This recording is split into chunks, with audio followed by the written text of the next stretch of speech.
Hi, thank you so much, Josh. Thank you. Lovely to be here with you and with everyone. Always so lovely to be in this community. So many old friends and new. It's lovely to see everyone's faces. So we're in the month of Kislev. I'm sure most of us have some sense of awareness that Hanukkah is approaching. So I'd like to share a short teaching about Hanukkah. And then we're going to do a practice that's going to help us prepare ourselves to fully enter into and appreciate it when it comes. The Midrash, the ancient Midrash, Genesis Rabbah, Bereshit Rabbah says that when the world was created, according to the creation narrative of the Torah, it observes that there's a light that is talked about right at the beginning of the creation story. And God says, "Let there be light." It's a famous verse. You may have heard it referred to. God says, "Let there be light." But that's before there's a sun and moon and stars. So the Midrash says there was a different light. And it calls it the Or HaGanuz, the hidden light, because later on, God decides, according to the Midrash, to hide the light, because the light is vulnerable. The light isn't something that can be left lying around for potentially to be misused in some way. It has special qualities. And one of the things the Midrash says about the light is that Adam, the first person, could see from one end of the universe to the other by this light. So this light is somehow a light that ties everything together. We might call it a light of unitary consciousness, a light of oneness, perhaps a light of healing and love. And the mystics, the Kabbalists say that this light reappears whenever we re-engage with mitzvot, whenever we engage with Torah, whenever we do good deeds. And in particular, when we see the light of the Hanukkah candles, that is the light that we're seeing, and that special light that brings people together, that has the ability to bring healing and light to the world, is that same light of creation, and that we're recreating it. The darkest point of the year, we're restarting again. Hanukkah is when we have in our calendar generally the point when we can have minimal sun and minimal moon, and yet we're setting the intention to begin all over again, hopefully in the best possible way. So that's the practice we're going to do. I'm going to ask us to lead us to do a visualization practice, which, for some of us may be very familiar and comfortable. For some of us might be the first time you've ever been asked to do that. So just know that, like with all meditation practice, it doesn't actually matter if you think you're doing it well or not. If you might think you're doing it really well and actually it's not going so well, and vice versa. The important thing with any meditation practice is really just the effort, just to keep trying, just to keep coming back to the practice, which I'll give clear instructions about. So please make yourselves comfortable and we'll start sitting together. Please get ready. As always, we want to find a posture that supports us in the practice, balance between relaxation and alertness. And when you're ready, you may close your eyes and focus on what's going on inside you. And we want to find an anchor, something where we're going to keep our attention to begin with in the practice. If you're an experienced meditator, you may use whatever you usually use. And if you're not so sure what to use, I'm going to suggest you find a safe and neutral place in your body, like the soles of your feet perhaps, that you can place your attention. Our job to begin with is just to keep our awareness there as much as we can. And whenever it drifts, to gently bring it back to that place.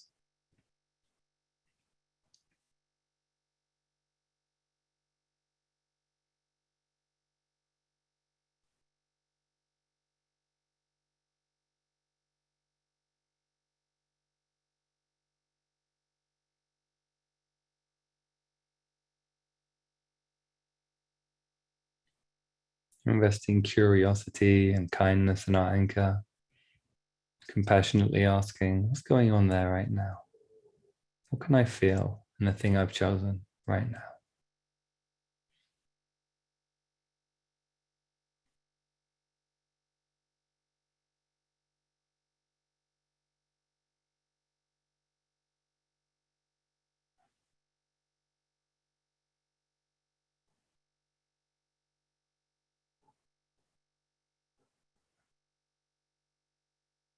And of course, as always in our practice, our attention may go and come and be taken. And our job is to gently bring it back without judgment, without story, with kindness, bring it back to the object. Bring it back to that thing, that place in the body, or whatever it is we've chosen.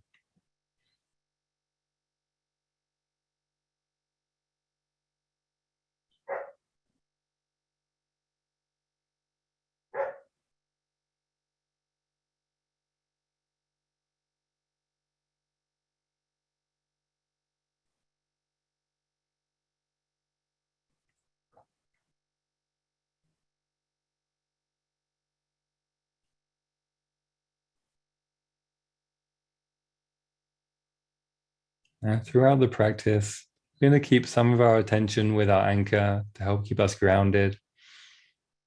And whenever we feel we're losing track, we're getting lost in thought, getting carried away, or we just want to restart, we can always come back to placing our full attention in the anchor whenever we want to. It's like a home base. It's here for us anytime we want.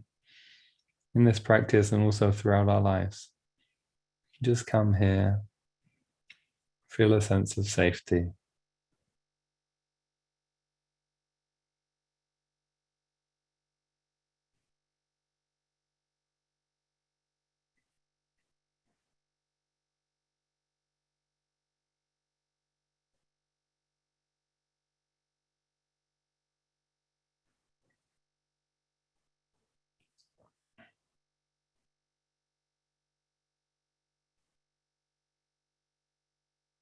And when you're ready, I'm going to invite you to begin to imagine the Hanukkah lights in front of you.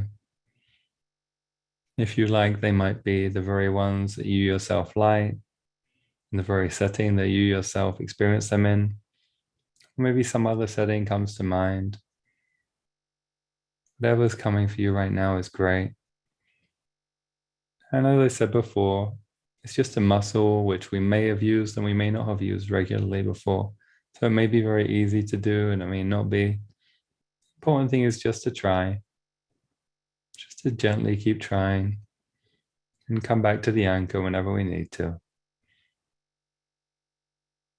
As we try and visualize those lights in front of us, see if we can appreciate that quality that the mystics say is in that light of the Or Haganuz, the hidden light of creation that Adam could see the entire universe with. This is a light of oneness, a light of healing, light of integration.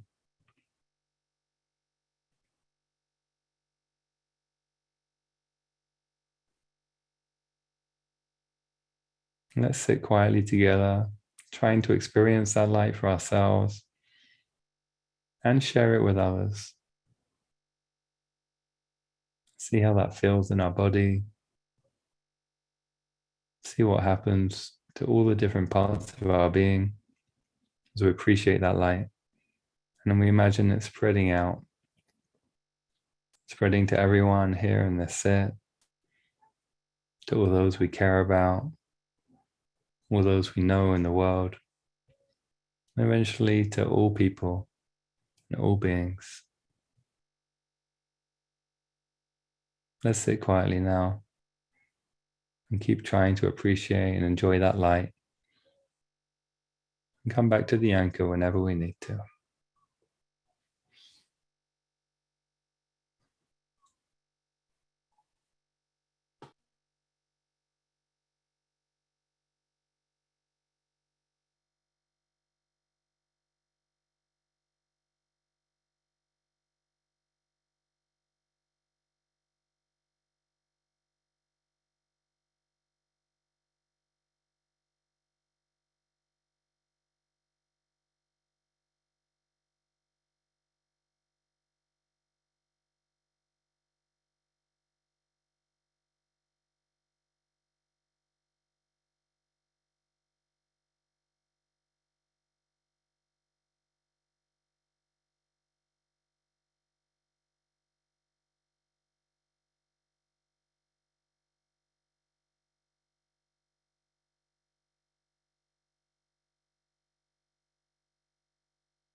Going into the last minute of our practice, gently bring it to a natural resolution.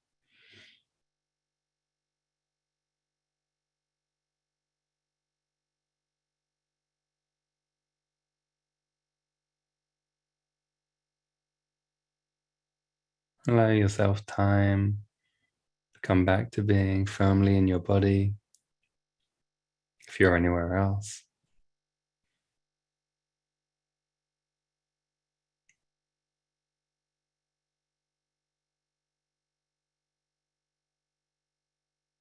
Allow yourself to feel your feet, your backside, whatever's in contact with the chair, the floor under you.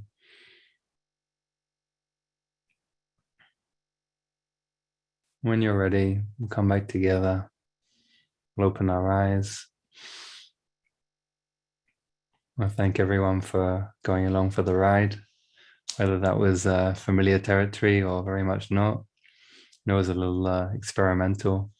If anyone's interested in the sources, the teachings that it's based on, or also the instructions I used, I'm going to put a link in the chat now that's detailed sources and instructions, so you can use that to refer to that. Thanks very much. Over to you, Josh. Thank you, Daniel. We'll conclude in just a moment formally, and if you'd like to stick around, and please invite you to do so and share your reflections and any questions you have for Daniel about the teaching.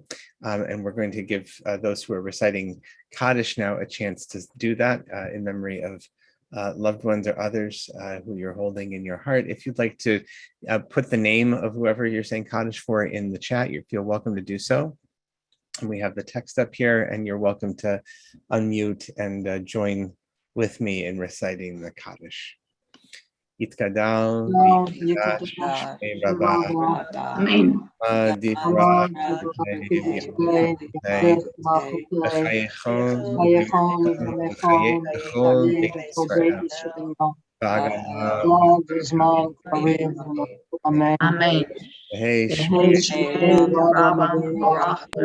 Hey, Barach,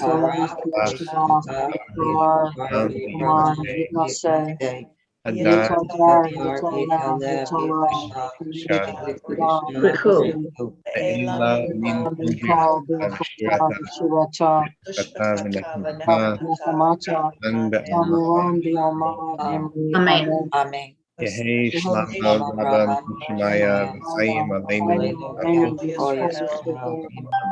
Amen. Amen. Shalom Shalom Aleinu V'Akol Yisrael Amen. Amen.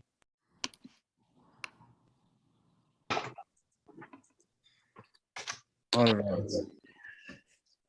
So thank you. Please feel invited to stick around for the next 10 or 15 minutes while we debrief.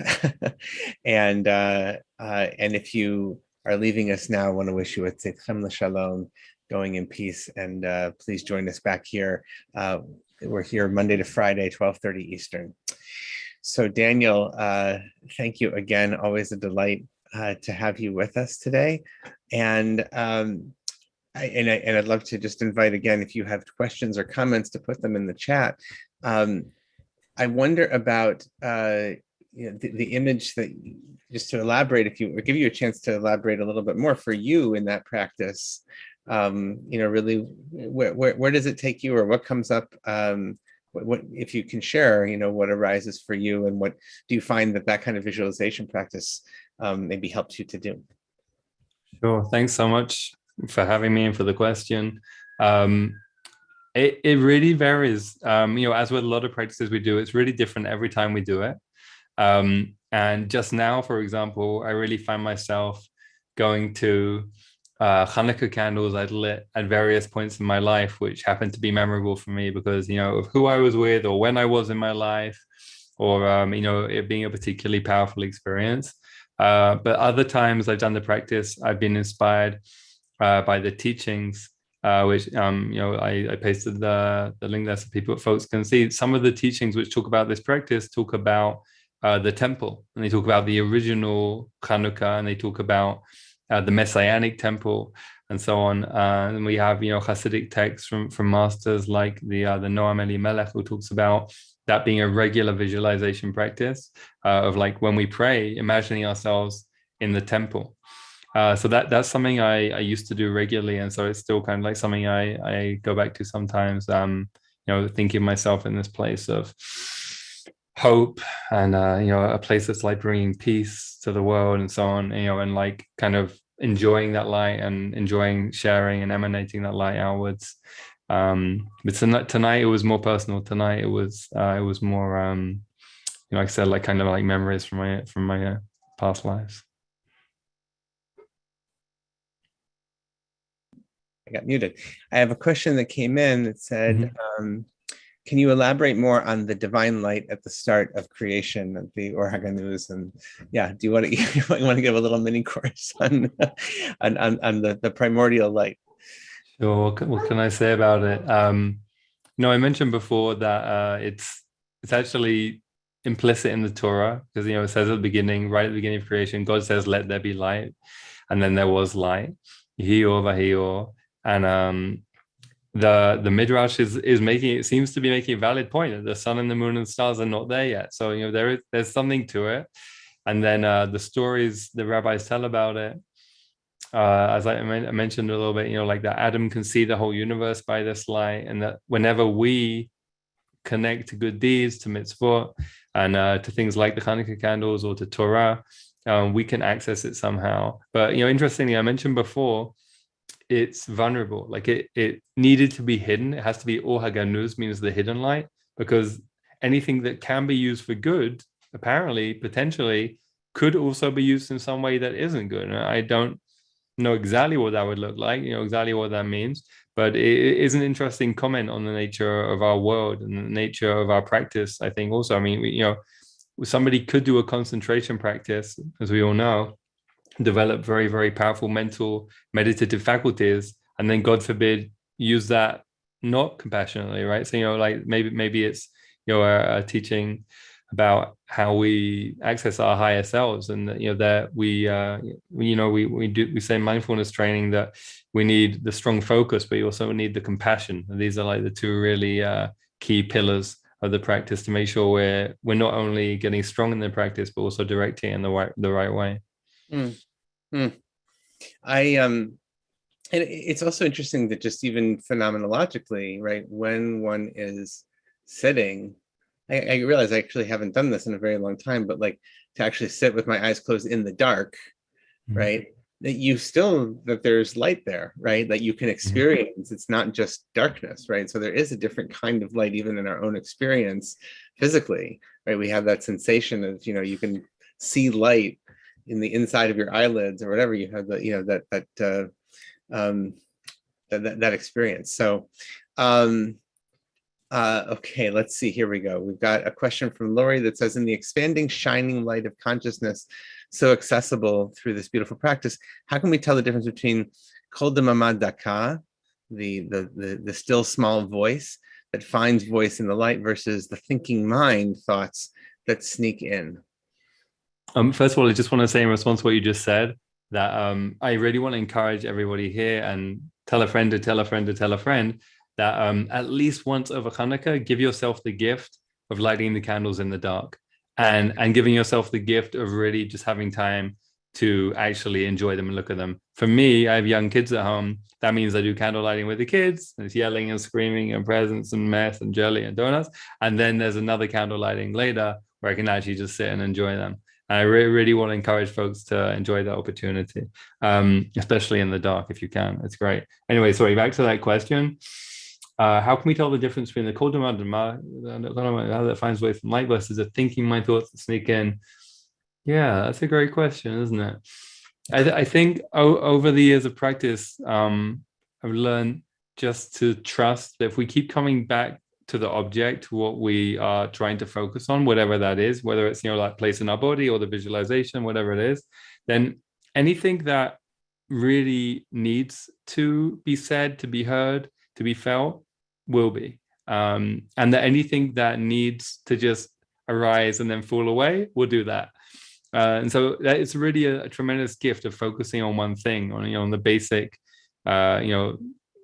foundation of what we're doing. If we just keep focusing on one thing, it just gradually becomes more and more apparent what keeps coming back and how does it keep coming back. And I think we even gain more and more intuition and more sensitivity to, what's a distraction and what is actually a distraction that is not a distraction, and what is actually like asking us to do some work. And when we feel ready to do that work, there are things that come up which we might not feel ready to fully face, and that's great. We don't have to, just back to the object, let it go. And when we feel ready, we if we keep practicing, then we develop, I think, a sense of when we're ready and how we're ready. Beautiful. There's a couple of reflections that came in. Someone fell into a deep sleep. That's wonderful. And got awoken and thought it was the wrong time. And for a minute, I touched into a sublime place of happiness, light, and peace. Wow. So you can do that, and you can do that today. Then, God, when we think Shabbat candles also, right? I mean, we have times of light built into our calendar, and not just at Hanukkah, but at lots of other moments as well. Josh, I wanted to mention something I mentioned in passing, but I wanted to come back to also that Hanukkah is a re-beginning. We have so many new years. We have so many new beginnings in Judaism. Hanukkah is yet another one. Of course, it's quite convenient that it usually falls quite close to the Gregorian, the secular New Year. But the word Hanukkah, the first time it appears in the Torah, Rashi, our great commentator, says it actually means an initiation. So it's really an amazing time to think about setting intention for re-beginning. And for me, practices like this really help me do that in a very powerful inner way. I really find the inner intention I set, even before Hanukkah and then during Hanukkah, really manifest in the next few months and years. Afterwards, I really can look back and see the trajectory. Wonderful.